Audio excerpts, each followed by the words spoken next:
हरे कृष्णा, राधे राधे, जय माँ महालक्ष्मी। महालक्ष्मी की व्रत राधा अष्टमी से शुरू करके 16 दिन तक रखा जाता है। इस साल 31 अगस्त से महालक्ष्मी की व्रत शुरू होगा।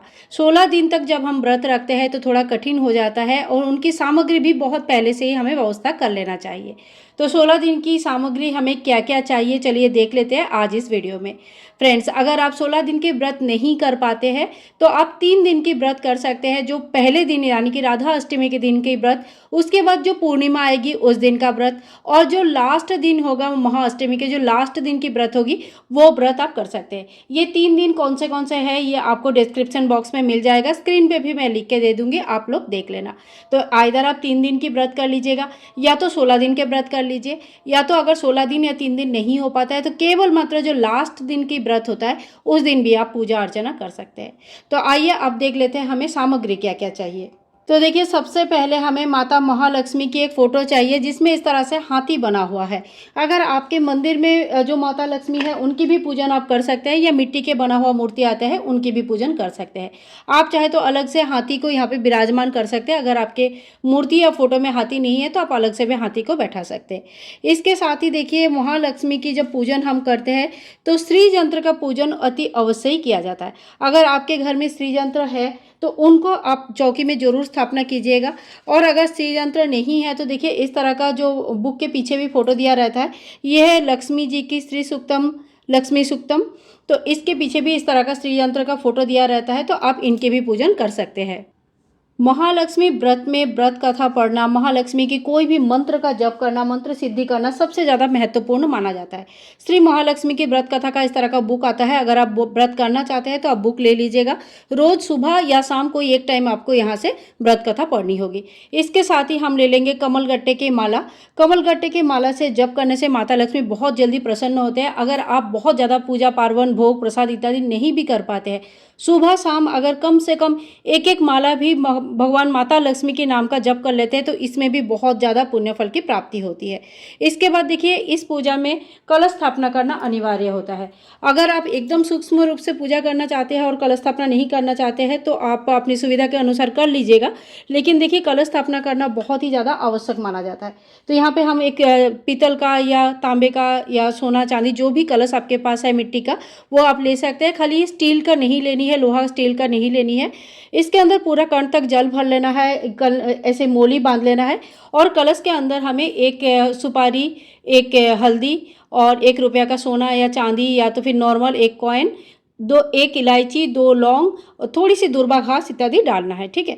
और साथ ही में हम एक पूर्ण पात्र ले लेंगे जो कलश के ऊपर इस तरह से हमें रखना है। कलश के ऊपर रखने के लिए हमें चाहिए आम या अशोक के पत्ते। अगर आपको अशोक के पत्ते में आम के पत्ते मिल जाता है तो ज़्यादा अच्छा है, क्योंकि 16 दिन तक ये सूखता नहीं है।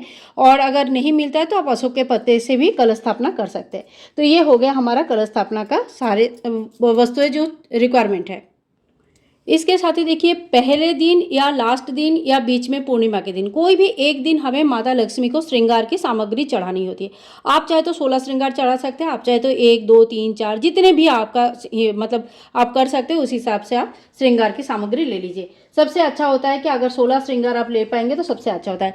और ये श्रृंगार आपको खुद ही यूज़ करना है, इसे किसी को दान नहीं करना होता है, क्योंकि महालक्ष्मी व्रत पूजा में जो भी सामग्री हम यूज़ करेंगे वो घर में ही यूज़ होगा, उसमें से कोई भी सामान हम दान नहीं करेंगे।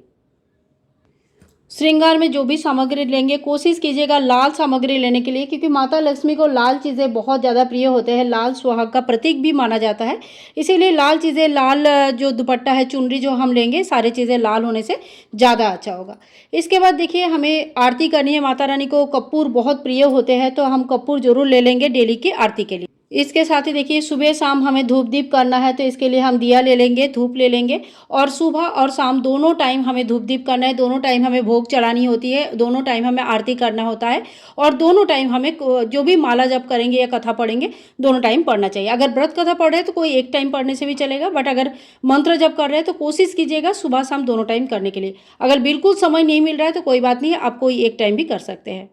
आप देखिए पहले दिन जब हम माता लक्ष्मी की स्थापना करेंगे तो कुछ अच्छा मिठाई ले लीजिए, अगर हो सके तो खीर बना लीजिए। माता लक्ष्मी को खीर बहुत ही ज़्यादा प्रिय होते हैं, तो पहले दिन, पूर्णिमा के दिन और लास्ट दिन, तीनों दिन आप चाहे तो खीर बना सकते हैं। इससे मनोकामना बहुत जल्दी पूरा हो जाता है। इसके अलावा जो 16 दिन तक आप पूजा करेंगे, इसके लिए आप थोड़ा-सा कोई भी ड्राई फ्रूट्स वगैरह ले सकते हैं, जिससे आप आसानी से रोज़ का पूजा कर सकते हैं। पहले दिन का जो स्थापना पूजा होता है, वो थोड़ा बड़ा पूजा होता है। इसके अलावा जो डेली का पूजा होता है, वो बहुत ज़्यादा बड़ा नहीं होता है, उसमें खाली पूजा पाठ मंत्र जप का ही ज़्यादा मायने रहता है। तो उसके लिए जितना भी टाइम लगेगा वही टाइम आपको लगने वाला है। स्थापना के लिए जो एक्स्ट्रा टाइम लगेगा, लास्ट दिन जो एक्स्ट्रा टाइम लगती है, ये सारी चीज़ें पहले दिन और लास्ट दिन रखते हैं। और देखिए माता महालक्ष्मी की व्रत में 16 चीज़ों का विशेष महत्व है। तो जैसे रेगुलर बेसिस पे हम फूल चढ़ाते हैं या रेगुलर बेसिस पे जब हम ड्राई फ्रूट्स चढ़ाते हैं, तो 16-16 संख्या में अगर हम चढ़ाते हैं तो बहुत अच्छा माना जाता है। अगर आप इतना कर पाते हैं तो बहुत अच्छा है, नहीं भी कर पाते कोई बात नहीं, जितना सामर्थ्य है उतने हिसाब से पूजा कीजिएगा। इसके बाद देखिए बेलपत्र, इसमें हमें क्या-क्या सामान चाहिए। पूजा का जो थाल है, वो पूजा के थाल में हमें क्या-क्या चाहिए। सबसे पहले माता लक्ष्मी की प्रिय जो होता है वो पान के पत्ते होते हैं। पान के पत्ता अगर हो सके तो डेली एक-एक पान के पत्ते में 1 लौंग, 2 लौंग, 1 इलायची, 1 बतासा रख के माता को भोग चढ़ाइए। ये बहुत अच्छा होता है। कोई एक टाइम सुबह या शाम एक टाइम फिक्स कर लीजिए, उसमें चढ़ा सकते हैं। माता लक्ष्मी को डेली दुर्वा घास चढ़ता है, ठीक है? ये अष्टमी जो पहले दिन से शुरू होता है, इसे दुर्वा अष्टमी भी कहा जाता है। तो आपको डेली दुर्वा घास चढ़ाना है। फूल अपने हिसाब से आप लेके आ जाइए। इसमें से अगर लाल फूल आपको मिल जाता है, गुड़हल का फूल, गुलाब का फूल, तो बहुत अच्छा है। नहीं तो जो भी मिल जाता है वो आप लेके आ सकते हैं। माता लक्ष्मी को बेलपत्र बेहद पसंद है, बहुत अच्छा है। तो आप बेलपत्र डेली एक-एक करके चढ़ा सकते हैं माता लक्ष्मी को। साथ ही में थोड़ी-सी तुलसी के पत्ते हम ले लेंगे। तुलसी के पत्र भगवान नारायण जी को शरण करते हुए हम चौकी में चढ़ा देते हैं, क्योंकि जहाँ पे माता लक्ष्मी की पूजा होते हैं वहाँ में नारायण जी को शरण करना बहुत आवश्यक हो जाता है। इसके साथ ही माता को इत्र बहुत पसंद है, सुगंधी बहुत पसंद है। लाल कलर का रोली आप ले लीजिएगा, रोली या सिंदूर ले लीजिए। चंदन हमें लेनी है और साथ में वस्त्र स्वरूप कलावा लेनी है। तो ये फूल की सामग्री जो है, ये सामग्री हमें चाहिए होगा डेली के पूजन के लिए। अगर इतनी व्यवस्था नहीं भी कर पाते हैं तो मैंने कहा पहले दिन, पूर्णिमा के दिन और लास्ट दिन, ये 3 दिन में आपको व्यवस्था ज़रूर करनी है। और देखिए माता वैभव लक्ष्मी की पूजा में सबसे पहले घर की जो गौरी गणेश जी है उनकी पूजन की जाती है। अगर आपके मतलब मंदिर में ही आप स्थापना कर रहे हैं तो वहीं पे आपके गौरी गणेश जी रहेंगे, तो आप पहले उनकी पूजा कर लीजिएगा और उसके बाद महालक्ष्मी की पूजन आरती शुरू कीजिए।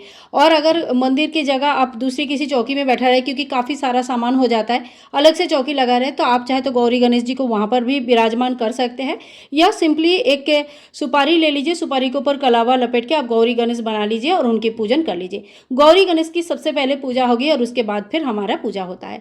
और इसके साथ ही देखिए अगर आपके पास कोई भी जैसे नया नहीं है, पुराना भी है, तो कोई भी सोना चांदी का सामान है, सिक्का है, जैसे कि ऐसे कोई अंगूठी वगैरह भी है, जो भी सामान सोने का आपके पास है वो सामान एक आप पूजा में जरूर रखें।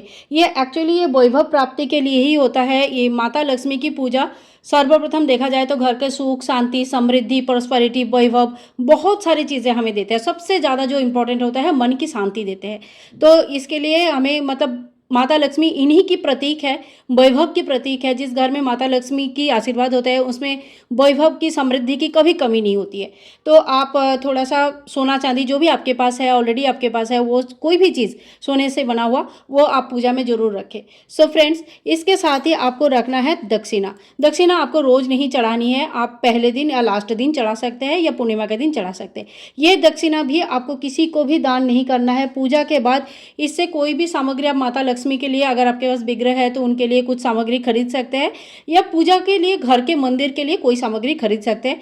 इसमें से कोई भी सामान बाहर के किसी को भी दान नहीं करना है।